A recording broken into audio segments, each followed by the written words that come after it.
تکلیف دہ ثانیہ ہوا ہے ابھی پشاور میں، اور دہشت گردی کے اوپر پھر سے بات چیت شروع ہو گئی۔ ایک وقت پہ بہت بڑا موضوع تھا دہشت گردی، اور پھر آہستہ آہستہ نیچے گیا، اور اب پھر چند مہینوں سے پھر سے اوپر آ گیا۔ تو میں نے اس لیے کہا کہ پہلے تو میں اپنی قوم سے بات کرنا چاہتا ہوں، لیکن سب سے پہلے دہشت گردی کے اوپر، اور خاص طور پہ جو پختونخوا کی پولیس ہے، ماضی میں بھی یہ قربانیاں دیتے رہے۔ جب ہماری 2013 میں حکومت آئی تو تقریباً 700 پولیس والے شہید ہو چکے تھے، اور وہ میں اس کے اوپر ابھی بعد میں بات کروں گا۔ اور پھر ان کی قربانی دیکھ کے تو میں نے سوچا کہ آج میں اس موضوع کے اوپر بات کروں، کیونکہ مجھے افسوس سے کہنا پڑتا ہے کہ اتنا بڑا ثانیہ ہوا ہے اور اس کو پولیٹیکلی ایکسپلائٹ کیا جا رہا ہے، وہ جو میں ابھی آپ کو بعد میں بتاؤں گا۔ دیکھیے جی، ہوا کیا ہے، پاکستان کیوں اس جنگ میں پڑا ہے، یہ آپ سب کو سمجھنا ہے کہ اس کے پیچھے کیا ہوا کہ ہم پچھلے 20 سال سے ایک عذاب میں پڑے ہوئے ہیں، اور بیچ میں پیریڈ آیا کہ جس میں دہشت گردی بالکل نیچے آ گئی۔ لیکن یہ ہوا کیا تھا، میں ذرا اپنی قوم کی مائنڈ جن کو سمجھ ہے ان کو پتا تو چلے کہ ہم یہاں پہنچے کیسے ہیں۔ دیکھیں، ہم نے افغان جہاد لڑی، ساری جو افغان جہاد تھی وہ پاکستان کے قبائلی علاقے سے لڑی گئی تھی، جو پرانا قبائلی علاقہ تھا۔ میں نے 1993 آج سے 30 سال پہلے ایک کتاب لکھی تھی پاکستان کے قبائلی علاقے کے اوپر، اور وہ میں سارے قبائلی علاقہ وزیرستان سے لے کے ساری ایجنسی سے ہو کے میں بجوڑ تک میں ٹریول کیا، میں نے اس کی تاریخ پڑھی، اور لہٰذا میں نے پھر وہ کتاب لکھی۔ لیکن جب میں وہاں قبائلی علاقے میں پھر رہا تھا تو تقریباً جتنے بھی میں حجرے جاتا تھا، زیادہ تر ان حجروں میں تصویر لگی ہوتی تھی ایک نوجوان کی، اور ہار اس کے گلے میں ڈالا ہوتا تھا۔ تو جب پوچھتے تھے تو وہ بڑے فخر سے کہتے تھے کہ اس نے شہادت لی ہے سوویت یونین ان کی جو فوجوں کے خلاف لڑتے ہوئے افغانستان میں۔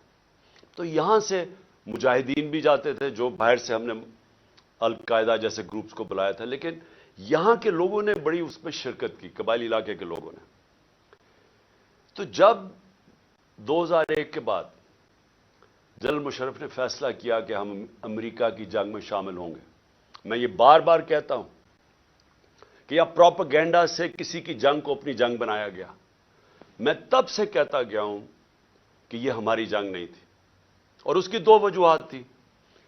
ایک، ہم نے پہلے کہا کہ افغانستان میں جو بھی فورن آکوپیشن ہوگی، اس وقت سوویت یونین تھی، ان کے خلاف لڑنا جہاد ہے۔ قوم نے بھی قبول کیا، ہم نے شرکت بھی کی، اور مجھے افسوس سے کہنا پڑتا ہے ہمیں پیسے بھی، ڈالرز بھی آئے اس سے۔ لیکن جب 2001 میں امریکہ اس کے بعد فیصلہ کرتا ہے افغانستان آنے میں، اور اب ہم اپنے لوگوں کو کہہ رہے ہیں، اپنی قوم کو بھی کہہ رہے ہیں، اور وہ لوگ جنہوں نے شرکت کی تھی افغان جہاد میں، وہ گروپس اور پھر وہ قبائلی علاقہ کے اندر جو لوگوں نے جس طرح میں نے آپ کو بتایا شہادتیں ہوئی اس افغان جہاد میں، اب ہم ان کو کہہ رہے ہیں کہ نہیں جی، اب یہ دہشت گردی ہوگی اگر امریکیوں کے خلاف آپ فورن آکوپیشن کے خلاف آپ لڑیں گے۔ اس کا ایک سب کو پتا تھا کہ اس کا ایک بیک لیش آنا ہے، اس کا رد عمل آنا تھا۔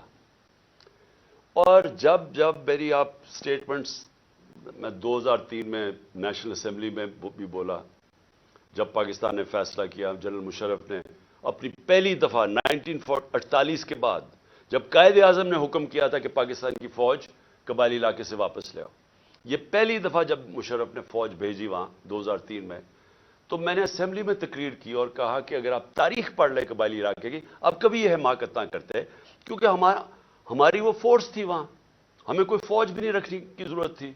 وہاں پرامن علاقہ تھا، پاکستان سے بہت زیادہ قبائلی علاقہ پرامن تھا۔ جب فوج بھیجی وہاں سے ہمارے مسئلے شروع ہوئے۔ وہ لوگ، ان میں سے جن لوگوں نے شرکت کی تھی، جو سمجھتے تھے کہ یہ امریکہ نے بڑا غلط کیا ہے افغانستان میں آ کے، وہ لوگ ادھر بہت بڑی ایک غصہ آیا. ان کو تو نہیں آپ کنونس کر سکتے کہ اب یہ جہاد نہیں دہشت گردی ہے. 2002 کا الیکشن ہوتا ہے، اور اگر کسی کو شک تھا کہ یہ سارا جو پشتون علاقہ ہے یہ بڑا ناراض تھا کہ امریکہ جب افغانستان گیا، تو سارے 2002 کے اندر پشتون علاقے نے ایم ایم اے کو ووٹ دی، کیونکہ ایم ایم اے واحد پارٹی تھی جو کہہ رہی تھی کہ بہت برا ہوا. دوسرا خیر میں تھا، میری تو پارٹی چھوٹی سی تھی. ہم کہتے رہے اور یہ ایم ایم اے بھی کہتے رہے کہ یہ بڑا غلط کیا امریکہ نے، کیونکہ افغانستان کے لوگوں کو کلیکٹو پنشمنٹ دینے کی کیا ضرورت تھی. القاعدہ ایک گروپ تھا، لیکن ایک پورے قوم کو سزا دینا تو ایک بڑا ایک اس کے خلاف پاکستان کے اندر بھی بڑا عوام نے یہ پسند نہیں کیا، اور کافی غصہ تھا لوگوں میں، خاص طور پہ پشتون بیلٹ میں، کیونکہ وہ انہوں نے کنیکشن جو پشتون اس طرف ہے اور اس کا دوسری طرف قبائلی علاقے کا تو بارڈر ہی کوئی نہیں ہوتا تھا. ڈیورن لینڈ تو تھی کچھ نہیں، تو وہاں سے تو آمد و رفت رہتی تھی دونوں طرف. تو اس کا ایک ریئیکشن آیا، اور ریئیکشن عوام نے پشتونوں نے بتا دیا 2002 میں کہ وہ اس جنگ کے خلاف ہے. انہوں نے ایم ایم اے کو ووٹ دی، کیونکہ دونوں پارٹیز تو ڈرتی ہیں، بات ہی نہیں کرتی تھی امریکہ کے خلاف. یہ تو امریکہ کو اپنا وہ آقا مانتی ہیں، تو یہ تو بولی نہیں. تو جو بول رہی تھی پارٹی ایم ایم اے، ان کو قوم نے ووٹ دی، سارے پشتونوں نے. تو پتہ چل گیا کہ قوم کدھر کھڑی ہے. اب وہاں سے شروع ہوئی، جیسے جیسے ہم پڑھتے گئے امریکہ کی جنگ میں، وہ پھر وہاں دہشت گردی، اس کا ریئیکشن آتا گیا.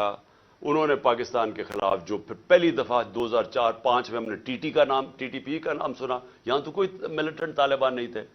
جو جنگ لڑی تھی، جو اس طرف مجاہدین اور طالبان نے انہوں نے لڑی تھی سوویٹس کے اگینسٹ، تو یہاں تو کوئی ملیٹنسی نہیں تھی. تو آہستہ آہستہ پاکستان میں یہ دہشت گردی اور ملیٹنسی بڑھتی گئی. اور مجھے افسوس سے کہنا پڑتا ہے کہ میری طرح کے لوگ جب کہتے تھے کہ یہ بڑا غلط ہو رہا ہے، پاکستان کو نقصان ہو رہا ہے، مجھے طالبان خان کہا گیا. میں جب وہ امریکنوں کی جو افغانستان میں وہ کر رہے تھے، اس کو بار بار میں کہتا گیا کوئی ملٹری سلوشن نہیں ہے، کیونکہ افغانستان کی اگر آپ تاریخ آپ پڑھ لیں تو آپ کو پتہ چلے گا کہ وہ کسی باہر والے کو ایکسیپٹ کرتے ہی نہیں ہیں. تو ادھر بھی کہتے گئے، تو وہاں اینٹی امریکن کا اور ہر قسم کی باتیں کی گئی. لیکن جو لوگ اس علاقے کو جانتے تھے، سب کو پتا تھا کہ یہاں جتنا آپ ادھر پڑھیں گے، ادھر مشکلات ملک کے لیے بڑھتی جائیں گی. اب میں آتا ہوں کہ یہ پھر فاسٹ فارورڈ کر لیں. اچھا، اس سے پہلے میں کہوں گا ڈرون اٹیکس ہونے شروع ہو گئے، اور یہ 2006 سے ڈرون اٹیک 4 سے 5 سے آہستہ آہستہ بڑھتے گئے. ڈرون اٹیکس کیا ہوتا تھا کہ وہاں جا کے اٹیک کرتے تھے قبائلی علاقے میں، وہاں زیادہ تر بے قصور لوگ مارے جاتے تھے. وہ کیا بدلہ کس سے لیتے تھے؟ وہ آ کے پاکستان کی سیکورٹی فورسز، پولیس کے خلاف بدلہ لیتے تھے. تو اس لیے میں نے ایک بہت واحد پولیٹیکل پارٹی جس نے ڈرونز کے خلاف دھرنا کیا، ہم نے پوری کیمپین کی، وزیرستان مارچ کی دھرنوں کے خلاف، یہ ڈرون اٹیکس کے خلاف. باقی یہ پارٹیز چپ کر کے بیٹھی ہوئی تھی اور ڈرتے تھے. آپ کو پتہ ہے ان کے تو پیسے باہر پڑے ہوئے ہیں، تو وہ تو ڈرتے ہیں بولتے ہوئے. جب آپ کی دولت وہاں باہر پڑی ہو تو خوف آتا ہے ان سے. اس کے بعد کیا ہوا؟ ہماری گورنمنٹ آ گئی، پختونخوا میں گورنمنٹ آئی 2013 میں. ہماری پولیس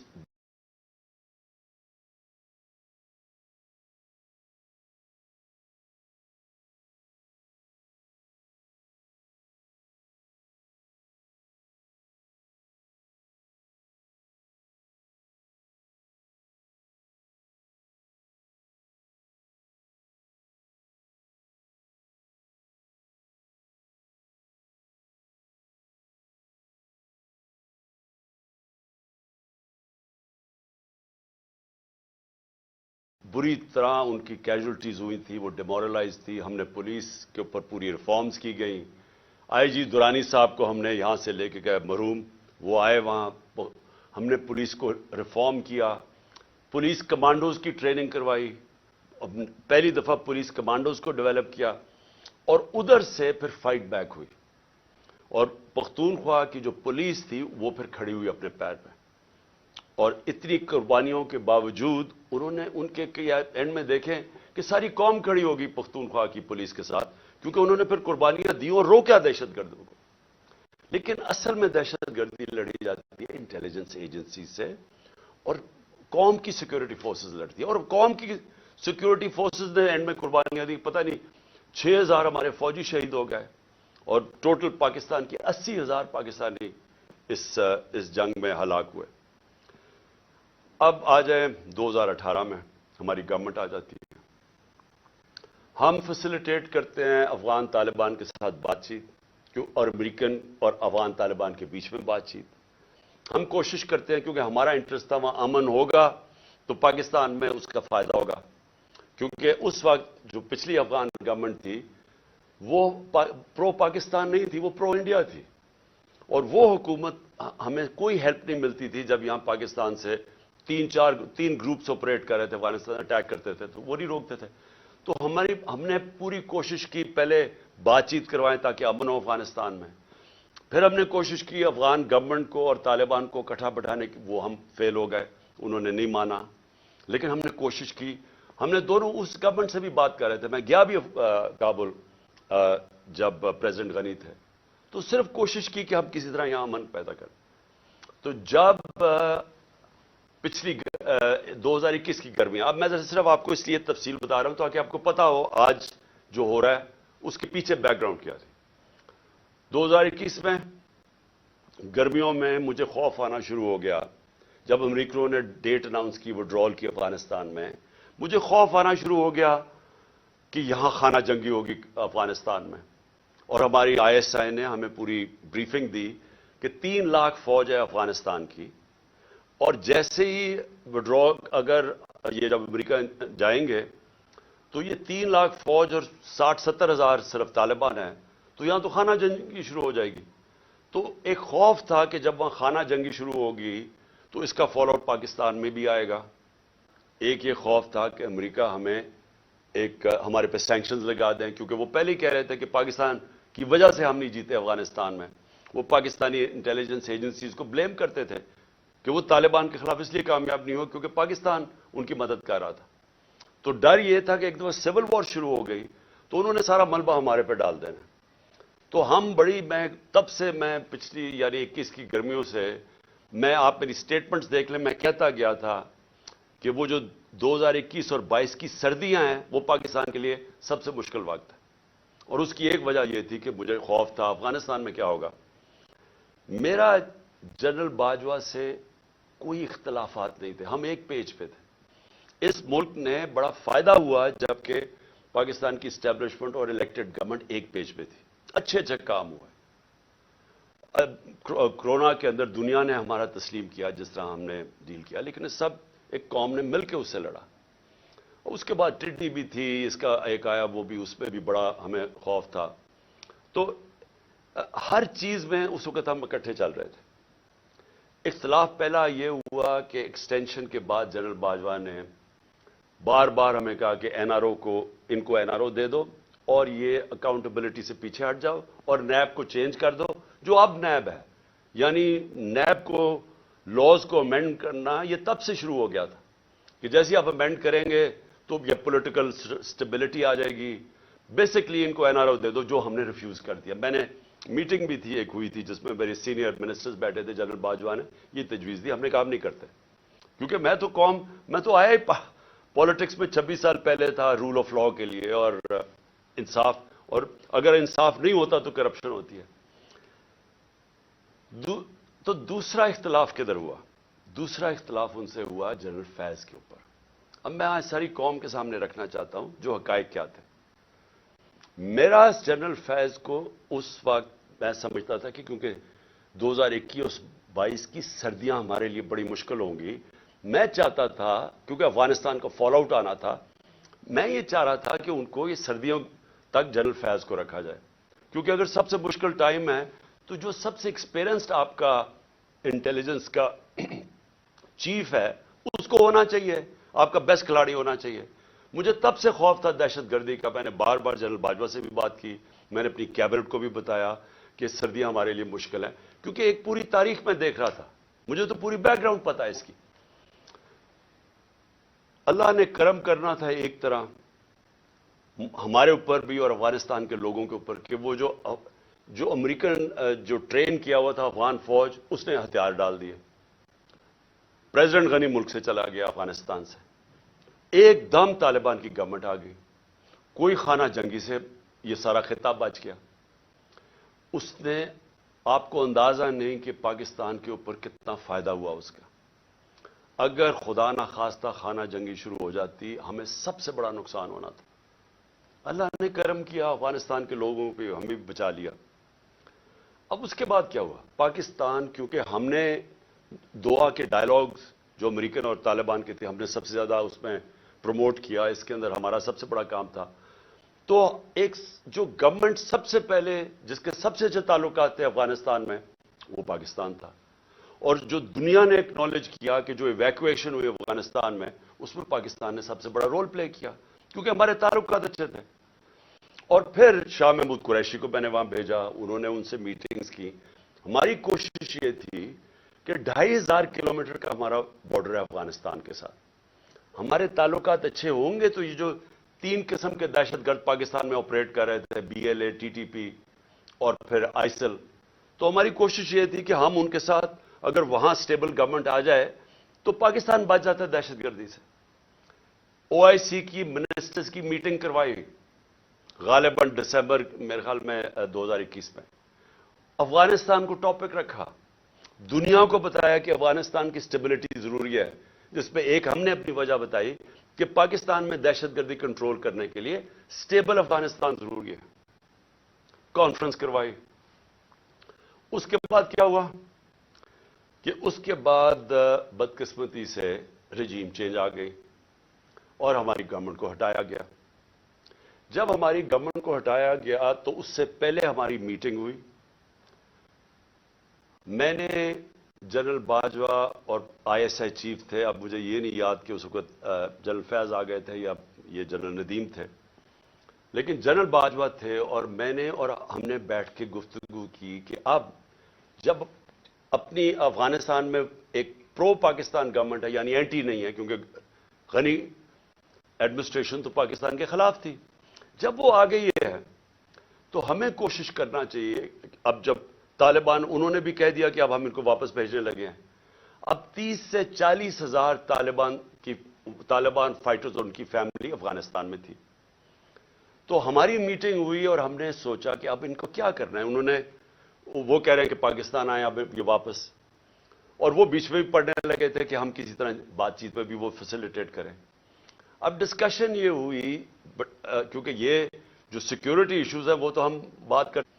جب ہماری بات ہوئی تو دو ہمارے، خاص طور پہ 2 کی میں بات کر رہا ہوں، 3 جو ایک اور ہمارے بیوروکریٹ تھے جن کو قبائلی علاقے کا اندازہ تھا، جو سرو کر چکے تھے، اور ہمارے نور الحق قادری صاحب جو خیبر ایجنسی سے تھے، اور وہ مراد جس نے ساری جو سوات کے اندر پورا آپریشن ہوا تھا طالبان. تو انہوں نے بیٹھ کے بڑا خدشہ بتایا کہ دیکھیں جب وہ آئیں گے تو ان کی سیٹلمنٹ کیسے ہوگی، کیونکہ بڑا مشکل ہوگا، لوگوں کی دشمنیاں ہیں، قتل کیے ہوئے ہیں آپس میں، اور انہوں نے طالبان نے، تو وہ بڑی تشویش تھی.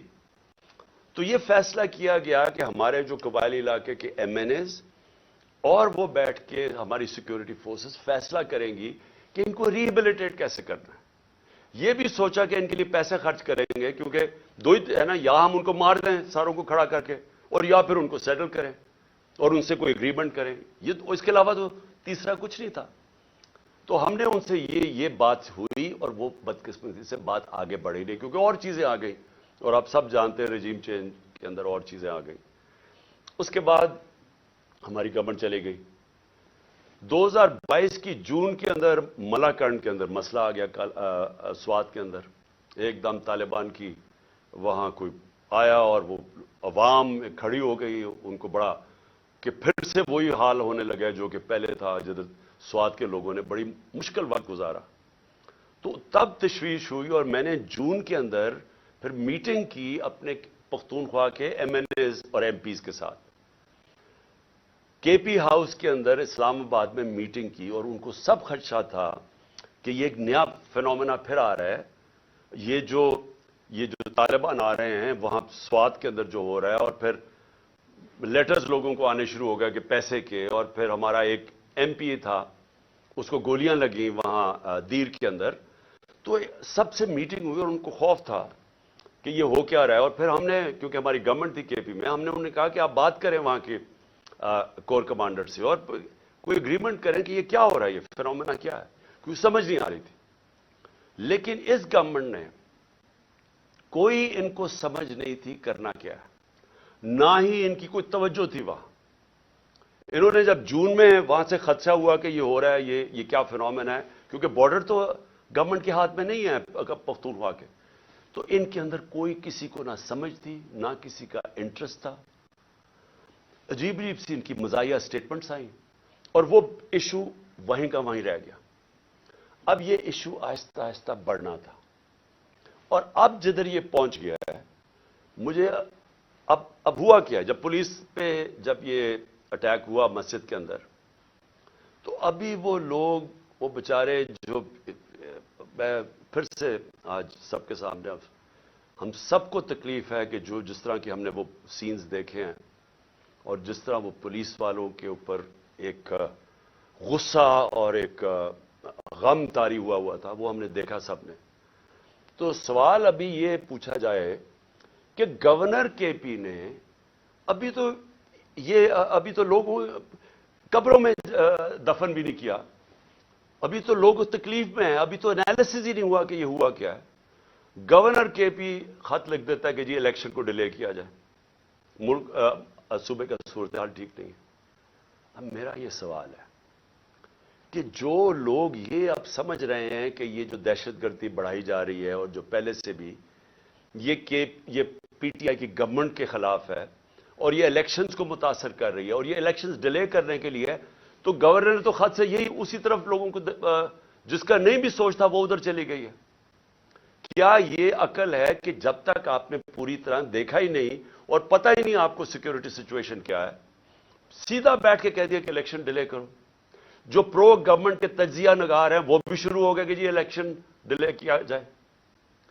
تو کچھ تو سوچ لیں کہ لوگوں کے اندر جدھر پہلے خدشات ہیں, ایک ٹرسٹ ڈیفیسٹ ہوا ہے KP کے اندر, پختونخوا کے لوگ کو اعتماد چلا گیا ہے کہ یہ دہشت گردی ہے کیا. ہم سب جانتے ہیں کہ PTM کے کیا نعرے ہیں, اور جب پہلے سے خدشے ہیں تو یہ گورنر سٹیٹمنٹ دے رہا ہے کہ جناب الیکشن ڈیلے کر دیں.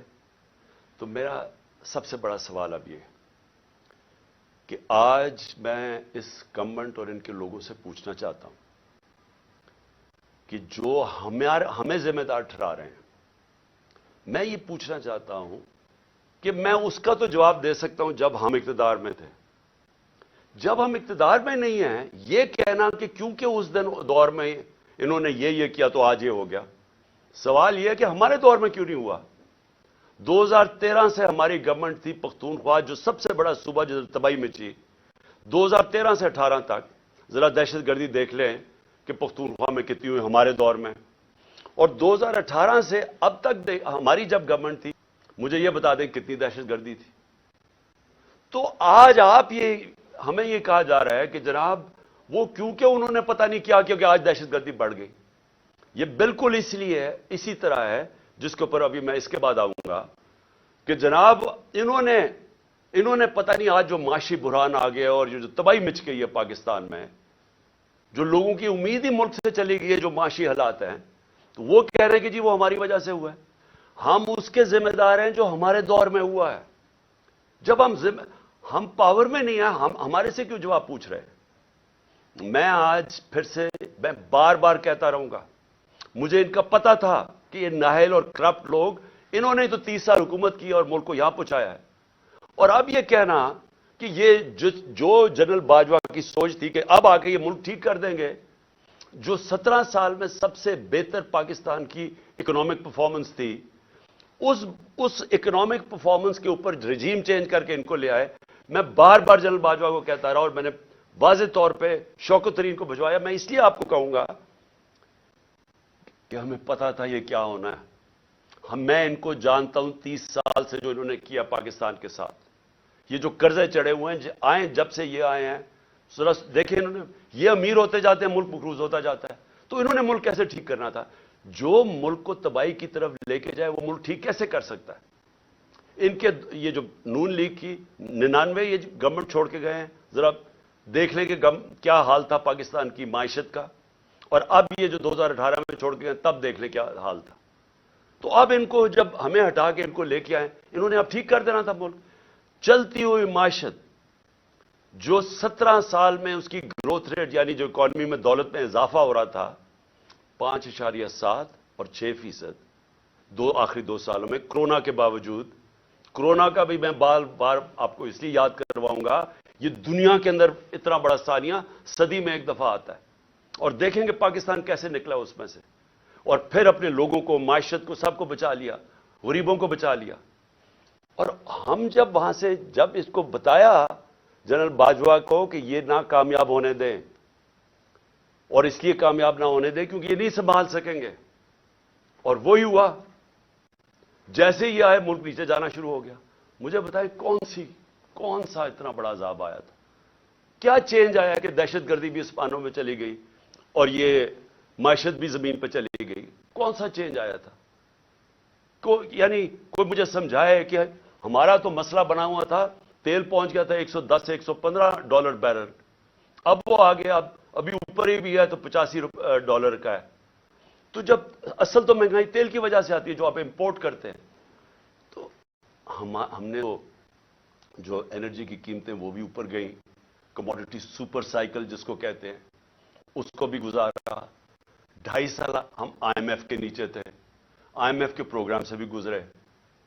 اس کے باوجود اگر ہم یہ پاکستان کی دولت میں اضافہ کر سکتے، انڈسٹری بھی گرو کر رہی تھی، کسان بھی خوش تھا، سروسز بھی اوپر جا رہی تھی، فیوچر ٹیکنالوجی اس میں گروتھ آ گئی تھی، ہمارے ٹیکس کلیکشن بڑھ گئے تھے، ہمارے record tax collection, overseas Pakistani کو اعتماد تھا ہمارے پہ، وہ ریمیٹنسز ریکارڈ بھیج رہے تھے $31 ارب کی، تو یہ آتے ساتھ ہی آج نیچے کیسے پہنچ گئے؟ یہ ہونا ہی تھا۔ اور میں آپ کو صرف یہ بتانا چاہتا ہوں کہ آج ہم کدھر جا رہے ہیں۔ میرے سے وہ چیزیں پوچھیں جب میں اقتدار میں تھا، اگر یہ نہ ہٹاتے پھر ہم ذمہ دار تھے۔ اگر یہ نہ سازش کر کے، یہ جو شہباز شریف بولتا پھرتا ہے، کیوں آپ نے سازش کی تھی کہ اگر آپ کو اتنا خوف تھا، ہماری تیاری نہیں تھی، ملک کے حالات بہت برے تھے، ہمیں رہنے دیتے، 1 سال، 1.25 سال، 1.5 سال رہ گیا تھا، ہم ذمہ دار تھے۔ پھر ہم اس کے ذمہ دار کیسے ہو جو آپ آ کے ملک کا بیڑا غرق کر کے رکھ دیا ہے، ہر طرح ملک نیچے لے گئے ہیں۔ مجھے ذرا یہ سمجھائیں کہ 90 روپیہ گرا ڈالر کے مقابلے میں، 90 روپے، کیا اس کے ہم ذمہ دار ہیں؟ یعنی کیا آپ مجھے صرف یہ سمجھا دیں کہ یہ جسٹیفائی کیسے کرتے ہیں کہ 90 روپے ڈالر کے مقابلے میں کم ہو گیا؟ 90 روپے پاکستان کی دولت، لوگوں کے پیسے کے اندر کمی آ گئی ہے۔ یعنی جب آپ ڈالر اوپر جاتا ہے تو آپ کے روپے کی جب قیمت نیچے جاتی ہے تو آپ کی خریدار کی قیمت نیچے چلی جاتی ہے، اس سے جو چیز آپ باہر سے امپورٹ کرتے ہیں وہ سب مہنگی ہو جاتی ہیں، اور اس کا جب اثر آئے گا، جب 90 روپے آپ گراتے ہیں، آپ گرتا ہے آپ کی نااہلی کی وجہ سے، اس کا اثر کدھر آ رہا ہے؟ ہر شعبے پہ اس کا اثر آ رہا ہے۔ سب سے پہلے مہنگائی، آج لوگوں کا سب سے بڑا مسئلہ مہنگائی بن چکا ہے۔ لوگ، تنخواہ دار لوگ آج سوچتے ہیں کہ ان کی تنخواہ میں کیسے گزارا ہوگا، اور ابھی پوری مہنگائی آئی نہیں ہے، ابھی تو اثر یہ جو آخری 35 روپے گرے ہیں، ابھی اس کا اثر نہیں آیا۔ ابھی تو جو پٹرول اور تیل کی قیمتیں بڑھی ہیں، جو انہوں نے پٹرول اور ڈیزل بڑھایا ہے 35 روپے لیٹر، ابھی یہ اور بڑھنا ہے، کیونکہ جو روپیہ گرا ہے اس کا ابھی آپ کو اثر آئے گا، کیونکہ جو باہر سے چیزیں مہنگی ہوں گی۔ اور یہ کیسے مجھے بتا سکتے ہیں کہ 16 ارب ڈالر کے ریزرو چھوڑ کے گئے تھے، آج 3 ارب ڈالر کے تقریباً رہ گئے؟ تو کیا اس کی 9 مہینے میں یہ ہوا ہے؟ تو پھر سے میں کہتا ہوں کون سی قیامت آئی تھی کہ ملک کو یہاں پہنچا دیا؟ اور میں عوام کو بتانا چاہتا ہوں کہ ابھی جو مہنگائی ہے ہمارے دور میں، جو کہ عوام کو، لوگوں کو افیکٹ کرتی ہے، اسے کہتے ہیں سینسٹیو پرائس انڈیکس، کھانے پینے کی چیزیں۔ جو گھروں میں آپ کی کچن میں آپ کو جو عام لوگ جو سفید پوش جو تنخواہ دار جس کو لوور مڈل کلاس کہتے ہیں جو مزدور ہیں ان کو سب سے زیادہ افیکٹ کرتی ہے جس کو کہتے ہیں ایس پی آئی سینسٹیو پرائز انڈیکس. ہمارے دور میں 16% تھی, آج وہ پہنچ گئی ہے تقریباً 40%, اور یہاں رکنے نہیں لگی کیونکہ ابھی اس کا پورا اثر آیا نہیں ہے جو روپیہ ہمارا اتنی تیزی سے گرا ہے. اس کا مطلب چیزیں جب اور مہنگی ہوتی جائیں گی یہ لوگوں کے لیے اور مہنگائی بڑھتی جائے گی. اس کے بعد یہ صرف یہ تیل اور ڈیزل نہیں بڑھا, اور اس کا بھی اثر آئے گا. گیس بڑھنے والی ہے, بجلی بڑھنے والی ہے. بجلی یہ دگنی کر چکے ہیں, ہمارے جانے کے بعد دگنی اس سے زیادہ بڑھنے والی ہے. اور جو ہمارے قرضے ہیں 9 مہینے میں ہمارے قرضے کتنے بڑھے ہیں؟ 10,000 ارب روپیہ, 10 ٹریلین روپے ہمارے قرضے بڑھ چکے ہیں جب سے یہ آئے. اور انہوں نے کیا کیا؟ ایک کارنامہ کیا, اپنے سارے کرپشن کے کیسز ختم کر دیے. عوام کا انہوں نے جو حال کیا وہ آپ سب کے سامنے ہے. عوام کو دھکیل دیا ادھر جدھر 8 لاکھ ہمارے پروفیشنلز ملک چھوڑ کے چلے گئے ہیں, امید کھو بیٹھے ہیں. عوام ادھر پسی ہوئی ہے, اور انہوں نے 1100 ارب روپے کے اپنے کرپشن کیس ختم کیے. ان کو نہ فکر تھی دہشت گردی کی, نہ انہوں نے اس کے اوپر ٹائم لگایا. معیشت کی ان کو سمجھ نہیں تھی, اور یہ جو ان کی نااہلی تھی وہ سامنے آ گئی ہے. اور اپنا صرف جدر کامیابی سے جس کام کے لیے آئے تھے اپنے سارے کرپشن کے کیس ختم کر دیے, جس کو ہم NRO 2 کہتے ہیں.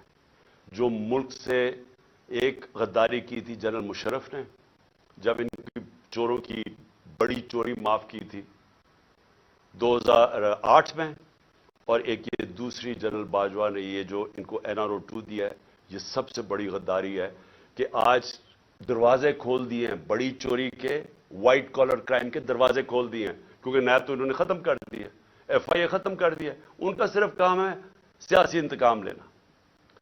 اور میں جو تیسری آج چیز بات کرنا چاہتا ہوں, 3 چیزوں پہ میں نے آج بات کرنی تھی. پہلے دہشت گردی پہ کہ وہ ہمیں ذمہ دار ٹھہرا رہے ہیں, اور دوسرا یہ معیشت پہ وہ نیچے گئے وہ ہمیں ذمہ دار ٹھہرا رہے ہیں. نہیں اتنی سازش کرنی تھی, اگر نئی کیپبلٹی تھی تو نہ کرتے. تو آج آ کے آپ اپنی چوری معاف کروا لیں, لیکن جو سارا ملک تباہی کیا وہ ہمارے پہ ڈال دیں. جو تیسری چیز ہے وہ اسی وجہ سے وہ ہے الیکشنز. اب میں یہ بتاؤں کہ ہماری پنجاب اور پختونخوا میں حکومتیں تھیں, 66% پاکستان ہمارے نیچے تھا. ہم نے پہلی دفعہ اس ملک کی تاریخ میں اپنی 2 گورنمنٹس کو ڈیزالو کیا, اپنی گورنمنٹس چھوڑی. ہم نے کیوں چھوڑی؟ اب ہمیں کوئی ضرورت نہیں تھی, کسی نے بندوق نہیں رکھی تھی ہماری گورنمنٹ کرانے کے لیے. ہم نے اس لیے چھوڑی کیونکہ ہم سب کو خوف آ رہا ہے پاکستان کا, یہ جو تباہی کی طرف یہ لے کے جا رہے ہیں, اور مجھے خوف ہے کہ آگے اور ہم نے کتنا نیچے جانا ہے. IMF مل بھی گئی تو وہ بھی کینسر کا علاج ڈسپلن سے ہوگا. خوف یہ تھا کہ اگر یہ زیادہ, اور ان کا کوئی الیکشن کروانے کا سوچ نہیں. یہ بھی واضح ہو جانا چاہیے کہ اتنی جلدی انہوں نے پشاور کے ثانیہ کو استعمال کیا ہے کہ کسی طرح الیکشن ڈیلے ہو جائے. ان کا الیکشن اس سال کروانے کا بھی نہیں تھا پلان, یہ آگے لے کے جانا چاہتے ہیں. اور ان کی پوری کوشش یہ ہے کہ کسی نہ کسی طرح یہ تب الیکشن کروائیں جب یہ سمجھیں کہ تحریک انصاف ختم ہو چکی ہے. یہ ان کا پلان ہے. اور ہم نے اس لیے یہ الیکشن کا فیصلہ کیا, اور ہم نے یہ سوچا کہ کس طرح ہم الیکشن کروا سکتے ہیں. ہم نے کہا اپنی گورنمنٹ سے نکل جاتے ہیں, اور ہم نے آئین کو سامنے رکھتے ہوئے یہ فیصلہ کیا. آئین کے اندر بڑا واضح ہے, اس میں کوئی ابہام نہیں ہے, کوئی بھی اس کے خلاف نہیں جا سکتا. آرٹیکل 105 آئین کا واضح طور پہ کہتا ہے کہ جب اسمبلیز ڈیزالو ہوں گی تو 90 دن اور اس سے کم میں الیکشن ہوگا. کوئی ifs and buts نہیں ہے اس میں. یہ ہم نے قربانی اس لیے دی کہ ہم سے یہ سمجھتے تھے کہ یہاں ایک ہی طریقہ ہے کہ ایک دفعہ پنجاب اور پختونخوا میں الیکشن ہو گیا تو مجبوراً 66% پاکستان میں الیکشن ہوگا، مطلب سارے ملک میں ہو جائے گا. تو ہم نے تو اس لیے دی. اب یہ اس سے بھاگ رہے ہیں، سب مل کے اب کوشش کر رہے ہیں کہ کسی نہ کسی طرح سے باہر نکلیں. اب میں سارے پاکستانی کو بتانا چاہتا ہوں، اپنی ساری لیگل کمیونٹی کو بتانا چاہتا ہوں، اپنے وکلا اور اپنی عدلیہ کو بتانا چاہتا ہوں کہ جتنا بڑا یہ نقصان پہنچے گا اگر یہ کامیاب ہو گئے 90 ڈیز سے آگے لے جانے کی، یہ وہی ہوگا لینڈ مارک جو کہ ایک دفعہ جسٹس منیر نے اس ملک کے اندر رول آف لا کو ختم کر کے ڈاکٹرن آف نیسیسٹی لے کے آئے تھے. وہ کوئی نہیں بھولا آج تک. کوئی وجہ نہیں ہے کہ 90 ڈیز سے آگے لے کے جائیں. یہ کہیں گے کہ جی وہ دہشت گردی ہو گئی. 2013 میں دہشت گردی نہیں تھی، 2008 میں دہشت گردی نہیں تھی، تو اب کیوں نہیں الیکشن آگے کیے؟ اور پھر اور یہ یاد رکھیں کہ 2008 کے اندر الیکشن اس لیے آگے کیے گئے تھے کیونکہ وہاں ایک ڈیموکریٹک سیٹ اپ نہیں تھا، جنرل مشرف کی گورنمنٹ تھی، اس لیے الیکشنز کو آگے کیا گیا تھا. تو یہ جو پلان کریں کہ جی کسی طرح اس کی آڑ لے کے دہشت گردی کی الیکشن آگے کریں گے، اس سے بڑا ظلم اس ملک میں نہیں ہوگا، کیونکہ اس کا مطلب کہ وہ سیٹ اپ صرف اس لیے رہ جائے گا، وہ ڈرا صرف ایک راستے میں کہ کہیں عمران خان اور پی ٹی آئی نہ جیت جائے. اور وہ انہوں نے کیا کہ آئین کی وائلیشنز تو بھی شروع کر دی ہیں. سب سے پہلے تو ایک جو آرٹیکل 105 ہے، گورنر نے کیوں نہیں اناؤنس کی ڈیٹ ابھی تک؟ یہ ڈائریکٹ آئین کی وائلیشن ہے. جو بھی 90 ڈیز سے آگے لے کے جائے گا اس کے اوپر آرٹیکل 6 لگے گا. اور دوسری چیز جو انہوں نے کیئر ٹیکر گورنمنٹس بنائی ہیں، یہ بالکل پاکستان کے آئین کی وائلیشن ہے. آئین نے صرف کیئر ٹیکر گورنمنٹ کا سیٹ اپ اس لیے ہونا تھا کہ وہ غیر جانبدار ہوں گے، امپارشل ہوں گے، تاکہ اس غیر جانبدار سیٹ اپ ہی صرف ملک میں صاف اور شفاف الیکشن کروائیں گے. یہ مقصد تھا اس کا. ہو کیا رہا ہے اب؟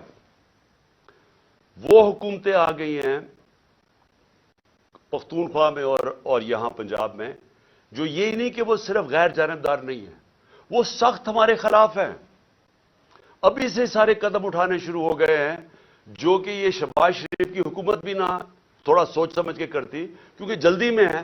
ابھی سے ہمارے اوپر کیسز قدم جو فواد چودھری سے انہوں نے کیا، اور فواد چودھری سے کیوں کیا؟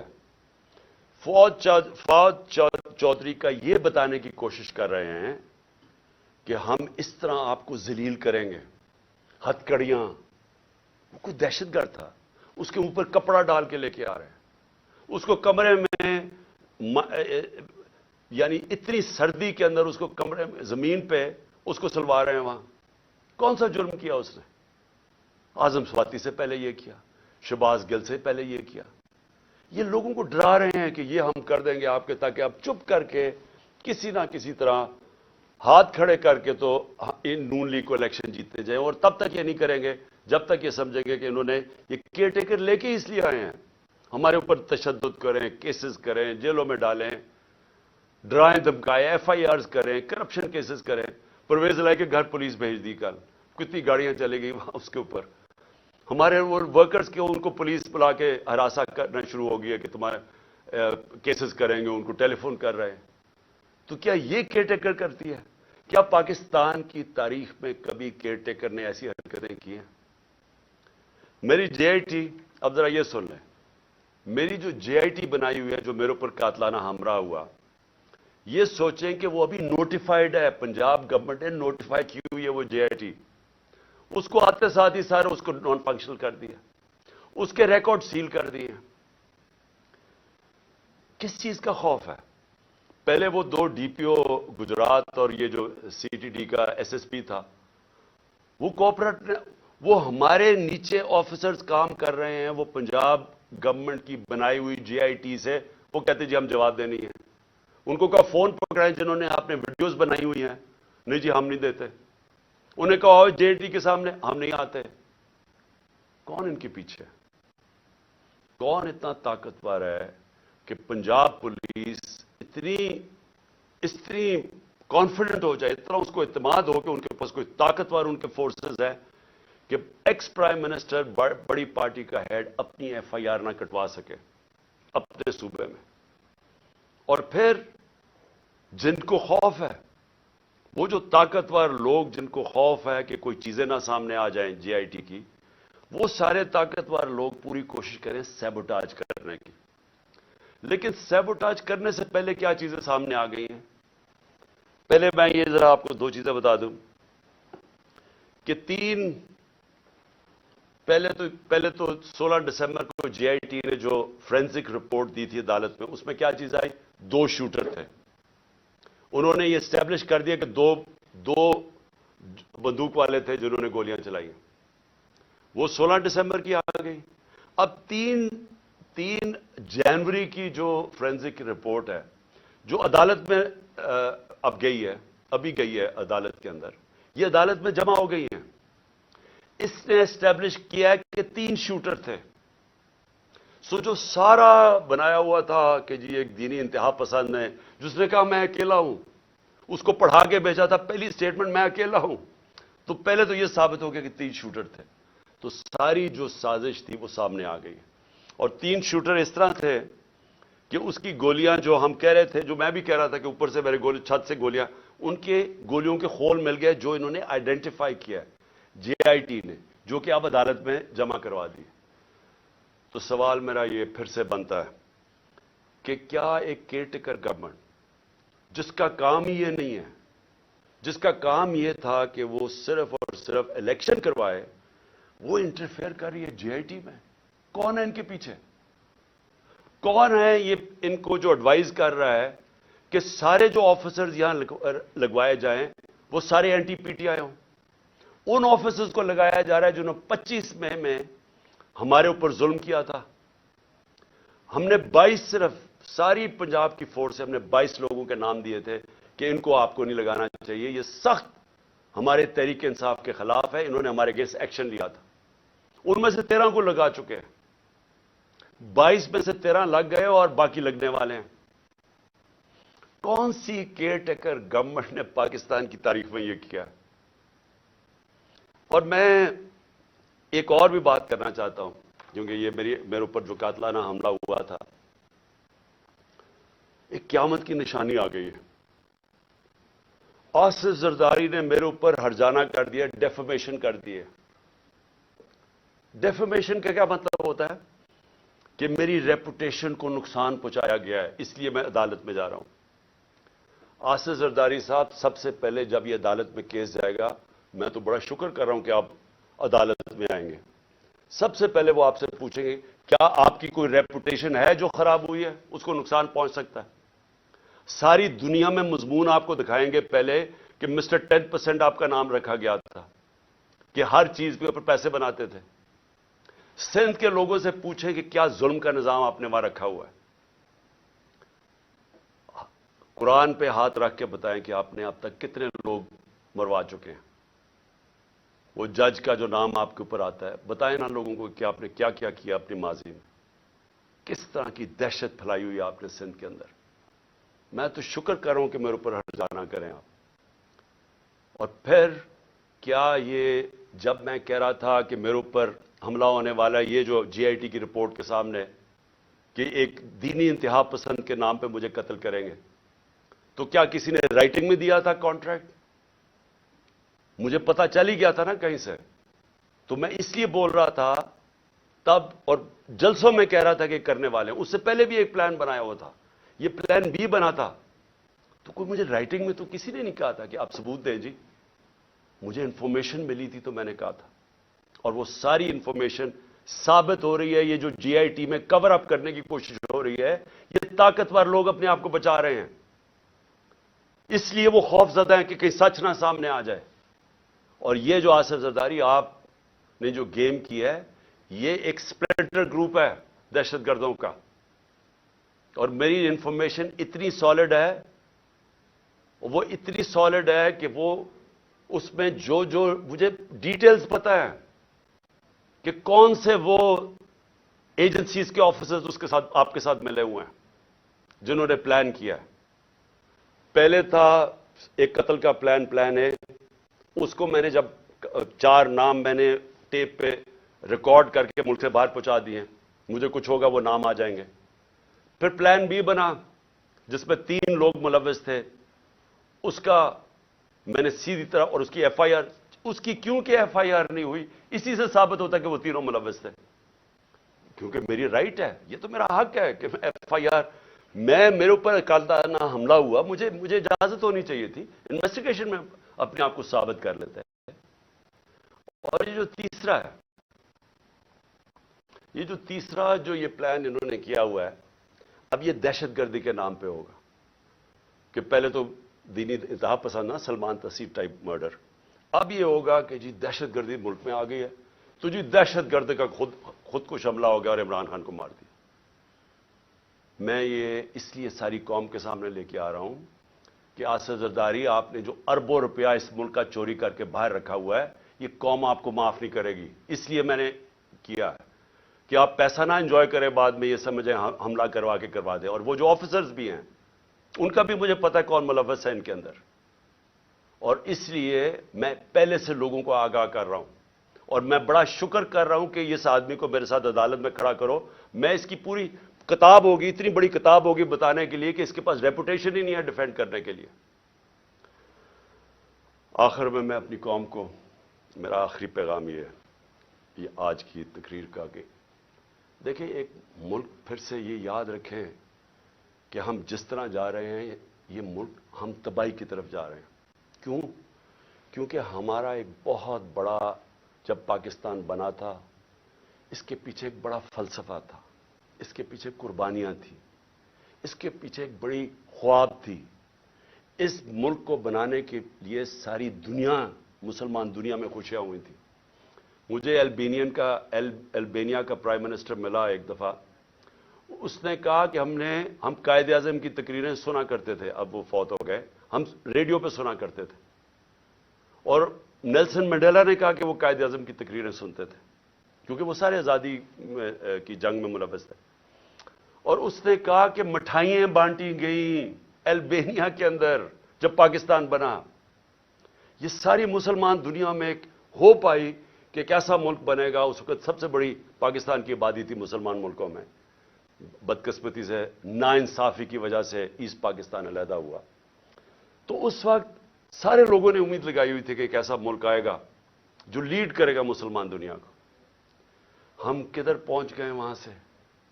ہمارے پاس یہ چور اوپر بیٹھ گئے، آ کے پیسے ان کے باہر پڑے ہیں، ملک کا ان کو کوئی فکر ہی نہیں ہے.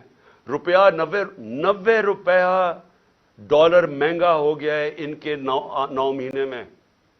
ان کو کیا فائدہ ہوا؟ ان کو کیا نقصان ہوا؟ فائدہ ہی فائدہ، نقصان زیرو. کیونکہ ان کے ڈالرز میں پیسے پڑے ہوئے ہیں باہر، ان کے تو ڈالر اور ان کی ویلیو اوپر چلے گی. انہوں نے تو پیسہ باہر رکھا ہوا ہے، ان کو تو فائدہ ہو گیا. نقصان ہماری طرح کے پاکستانیوں کو ہو رہا ہے جن کا جینا مر رہا ہے یہاں. ان کے لیے تو عذاب ہو جاتا ہے. جی ای سی ایل پہ ڈال دیا، مجھے ڈالیں ای سی ایل پہ، مجھے کیوں نہیں فکر کہ اچھا جی ای سی ایل پہ ڈالیں گے تو مجھے بڑا کوئی مسئلہ ہو جائے گا. ان کو کیوں مسئلہ ہے؟ کیونکہ پیسے گننے ہوتے ہیں، پراپرٹیز باہر دیکھنی ہوتی ہیں، بڑے بڑے ہیرڈ جیسی جگہ پہ شاپنگ کرنی ہوتی ہے، بڑے بڑے باہر ریسٹورنٹس میں جب اتنا بڑا پیسہ آ جائے تو وہ خرچ بھی کرنا ہے نا. وہ پاکستان میں تو نہیں ہو سکتا. عذاب ای سی ایل پہ ڈال کے، مجھے ڈال دیں ای سی ایل پہ. جن کا جینا مرنا آج پاکستان میں ہے وہ سارے آج تشویش میں ہیں، غم زدہ ہیں. سب کو خوف آ رہا ہے آگے کدھر ملک جا رہا ہے.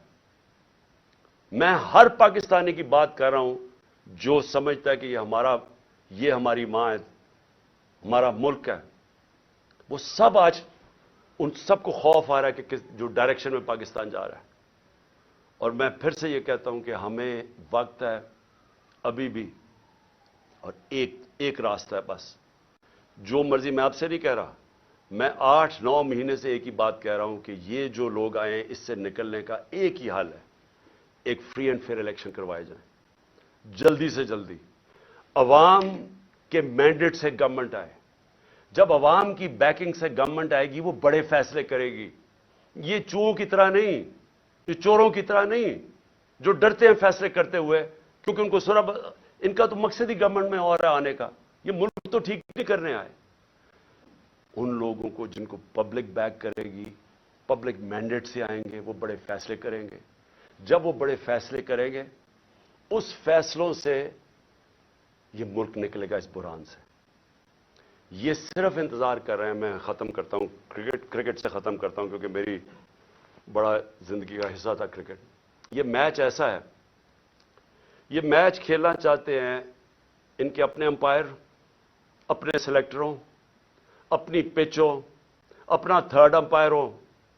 قانون یہ بیچ میں میچ کے بدلتے رہے, دیکھ رہے ہیں نا, دوسری ٹیم شاید جیت نہ جائے, قانون بھی بدلتے ہیں, قانون بھی گیم کے یہ بدل رہے ہیں.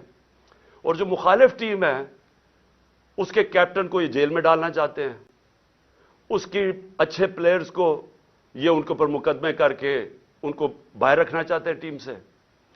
باقی جو ٹیم ہے ان کو کوئی پولیس ڈنڈے شنڈے مار کے کسی کی ٹانگ توڑ دی, کسی کا ہاتھ توڑ دیا. اوپر سے جب یہ سمجھے گے نا کہ اب یہ ٹیم بالکل ہی اب نکارہ ہو گئی ہے, تو پھر وہ 12th مین جو باہر لندن میں بیٹھا ہوا ہے, وہ جب سمجھے گا نا, وہ اتنا ڈرپوک آدمی, وہ صرف تب واپس آئے گا جب وہ سمجھے گا اب ٹیم قابل ہو گئی ہے کہ جناب میں اب نیلسن منڈیلا آ کے اب میں جیتوں. ایسے ہونا نہیں لگا, کیونکہ ایک اور امپائر ہے, مالک یوم الدین, وہ فیصلہ کر بیٹھا ہے. آپ جو مرضی کر لیں, میچ آپ نے ہارنا ہے. پاکستان زندہ باد.